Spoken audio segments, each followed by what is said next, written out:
I was taken on a day that smelled like burnt insulation and boiled grain, which was to say it smelled like every other day in the lower hab levels. That word was delivered with ritual precision, recorded immediately by a scribe whose stylus scratched across parchment even as I was being restrained. My name was read aloud, mispronounced, then cross-checked against a slate. Another scribe corrected the pronunciation. The first nodded, unoffended. The air around the ship was colder, deader. As we approached, the choir inside my head swelled, not louder exactly, but closer, more intimate, as if recognizing me. That was when I understood what had been leaking away since the test fires. It wasn't blood or sanity or even hope. They told us the rite was necessary. That word again, necessary. As if the universe itself demanded this particular cruelty, and they were merely its obedient clerks. The oil was warm and viscous, smeared across my eyelids in careful circles. It stung faintly, a promise of worse to come. As it soaked in, my vision blurred, colors bleeding into one another until the world became a smear of light and shadow. "Mark the time," a voice said. A stylus scratched. Even the idea of them felt distant, abstract, like a story I'd once been told but no longer believed. In their place was the choir, ever present, filling the void where sight had been. It pressed against me, waiting. Pain became my constant companion after that. They did not call it training. That word implies growth, improvement, a future in which the effort yields something resembling reward. The sound came out strangled, swallowed by the wards. Inside my head, though, the scream was deafening. It tore through the choir like a flare, attracting attention I desperately did not want. They were curious, not kind, not malicious. Exactly. Vorjanes. My posting was marked routine.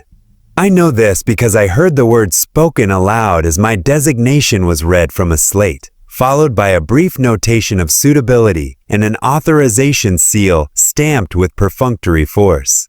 Routine assignments did not merit ceremony. They did not require explanation. My designation appeared on their displays alongside metrics and error margins. When they spoke of me, it was never in the first person. Conduit stability at 92%. A signal clarity holding.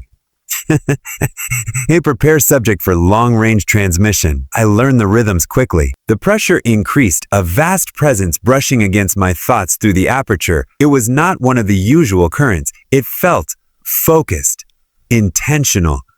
I had the terrifying impression of being examined from the other side, my mind a doorway left ajar. I wanted to close it. I could not.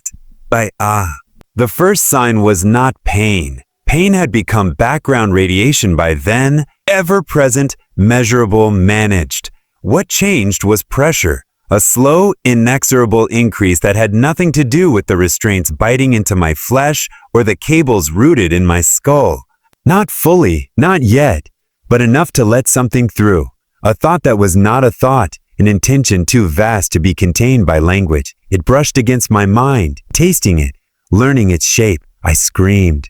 The sound never left my throat. Externally, the ward swallowed it whole, wound it whole. Someone sounded pleased. Sedation could no longer keep up. They adjusted dosages upward, but the warp adapted, sliding around the chemical fog with infuriating ease. It learned my rhythms, my thresholds. The distortion was less than a second long. That is what the log would later show.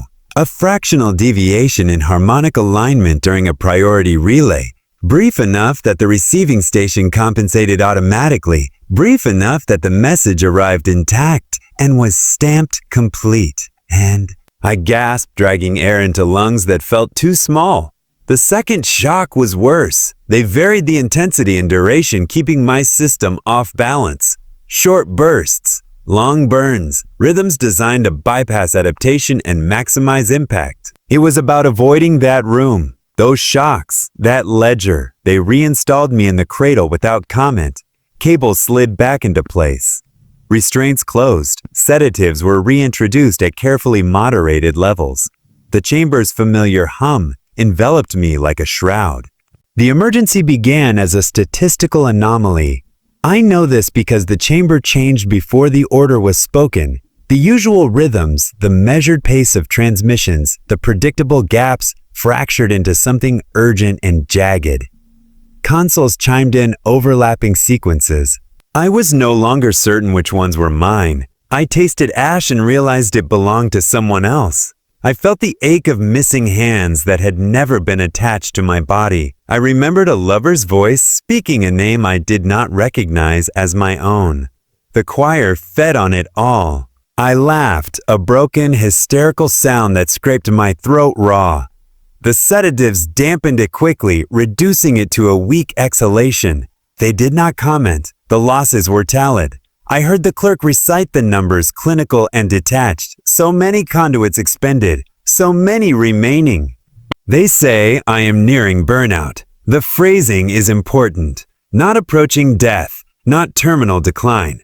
Burnout is an administrative state, a forecast derived from trend lines and tolerances. It implies utility expended, performance degraded beyond economical correction. A cognitive bleed increasing, the senior operator said during a review, but output remains acceptable. Acceptable. Acceptable. That word again. I no longer remember my original name. I know I had one. I know it mattered once. A subject no longer viable. The overseer exhales slowly. Begin disposal protocol, he says. I am not afraid. That realization arrives with a clarity that cuts through the fog of sedation and decay. Whatever fear I might have felt was spent long ago, burned away in service to quotas and corrections.